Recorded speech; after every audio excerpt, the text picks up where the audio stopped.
La sociologue Geneviève Pruvot, quand elle a observé des ZAD, et notamment celle de Notre-Dame-des-Landes, où elle a vu que sur ces ZAD, ce qui comptait, c'était pas le fait de délibérer, de débattre, où on débattait finalement assez peu, mais c'était le fait d'agir en maîtrisant un certain nombre de compétences, en participant à la construction d'une charpente ou en travaillant sur des activités de production agricole. Donc une inversion des valeurs.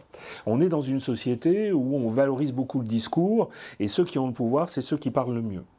Et on a un effet d'éviction de tas de gens qui ne croient plus au discours. Les mots ont été évidés de leur sens pour beaucoup. Les gens n'y croient plus au discours. Ils ne croient plus à l'efficacité des discours. Il y a une corruption généralisée du discours dans nos démocraties et qui fait qu'on en arrive là aujourd'hui à une défiance et au fait que les mots n'aient plus véritablement de prise sur la réalité, indépendamment des questions sur l'indifférenciation entre le vrai et le faux. Qu'est-ce qui reste ? S'il n'y a plus de mots, il reste l'action concrète, c'est-à-dire, et non pas le concret dont on se rabat les oreilles, mais ce qui fait la différence, à savoir agir véritablement, autrement qu'en parlant.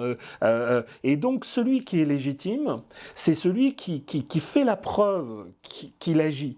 Cette démocratie du faire, elle renverse la légitimité. C'est pas celui qui élabore finalement des discours, c'est celui, on le voit par exemple dans les mondes numériques, c'est ceux qui vraiment mettent la main à la pâte, qui travaillent sur le code, qui sont vraiment présents, et chez les jeunes, c'est quelque chose là pour le coup qui fait du sens. C'est-à-dire que c'est pas le statut de celui qui parle ou de celui qui revendique quelque chose qui compte, c'est pas le fait qu'il ait été élu, le fait qu'il ait des diplômes, le fait, au contraire, d'un certain point de vue, on s'en méfie, c'est celui qui vraiment contribue réellement au projet qui est le nôtre. Alors tout dépend du projet que l'on a, mais si on a le projet finalement de faire advenir une société plus digne d'être vécue, plus coopérative, et ben il faut faire en sorte qu'elle advienne, et pour qu'elle advienne, il faut mettre en place les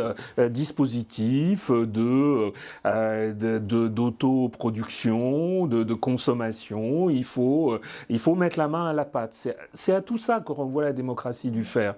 Alors c'est pas très clair, c'est une sorte de... Mais moi, cette définition, je la prendrais comme une sorte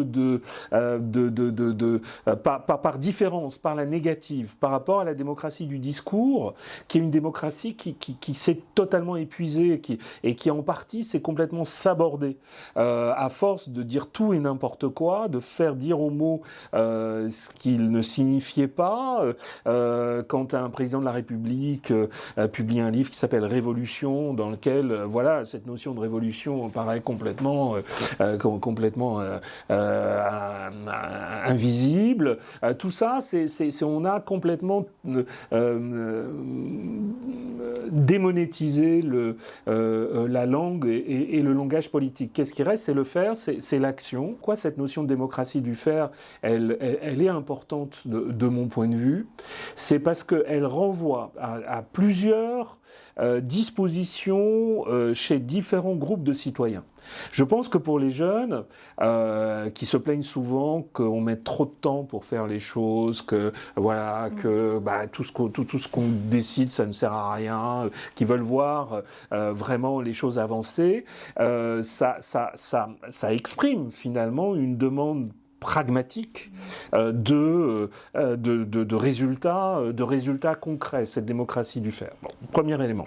Pour les gens qui sont mal à l'aise avec le discours et on ne mesure pas ce que produisent les diplômes aujourd'hui dans notre démocratie. C'est-à-dire que effectivement ceux qui sont malheureux dans cette démocratie, qui la contestent, qui sont prêts à voter pour des gens qui ne respectent pas les valeurs de cette démocratie qui les humilie en quelque sorte, qui les met sur la touche, pour ces gens-là, finalement la participation est plus simple quand ils peuvent contribuer plutôt que de passer son temps à discuter. On les met sur la touche dès le moment où on discute d'un certain point de vue. Et donc, du coup, ça a été la base du militantisme dans plein d'organisations. Il y a des gens qui préfèrent agir, donner de leur habileté concrète, hein, qui préfèrent tricoter des pulls que de disserter sur la guerre et sur la pauvreté. Bon, vous voyez, c'est des choses comme ça. Donc, cette notion de démocratie du faire, j'ai le sentiment de ne pas être convaincant. Je vous renvoie à l'article du Dicopart, qui est infiniment plus argumenté.